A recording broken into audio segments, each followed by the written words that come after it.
Hello សួស្តីអ្នកនរគ្នានេះគឺជាសកម្មភាពខ្លះៗដែលខ្ញុំបានមកមើល free screening រឿងកប់ភ្នំណាបោះខាងផលិតកម្មសាស្ត្រា film អរគុណច្រើនបងសងសម្រាប់ ticket for invited son នេះឥឡូវបង Stephen Rowe គាត់មកដល់ហើយ Sin Forever អត់អ្នកយកហ្នឹងគាត់ Sin ជារៀងរហូតចឹងបានគាត់នៅបន្ត Sin កដល់ឥឡូវហ្នឹងអូខេអ្នកទាំងពីរអ្នកនេះប្រុសសង្ហាយើងហ្នឹងហ្វុងនឹងកងហ្នឹង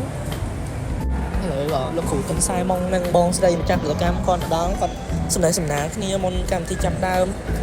ហើយក៏មានជាការរៀបចំនំខ្មែរដើម្បីជាការអបអរសាទរដល់ការសម្ពោធរឿងថ្មីគាត់ហើយក៏មានជាការថតរូបអនុស្សាវរីយ៍មួយតួយើងនេះគឺជាការ fan sign លើ poster រឿងគាត់ភ្នំម៉ាពីបងវិសាផ្ទាល់គ្រូចិនសែក្មេងយើងសង្ហានោះ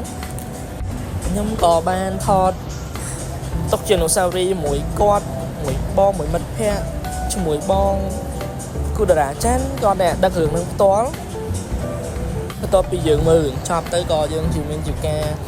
សួរសំណួរខ្លះទៅកាន់តួអង្គក្នុងរឿងយើងម្ដងម្នាក់សម្រាប់ខ្ញុំ Red Balladam សាច់រឿងប្លែកមាន plot picture storyline តាក់កលាគ្នាល្អ recommend for the movie ពួកយើងចេញមកវិញក៏មានជាកាដូអនុស្សាវរីយ៍មួយបានប៉ាម្នាក់មួយអរគុណច្រើនបាយបាយ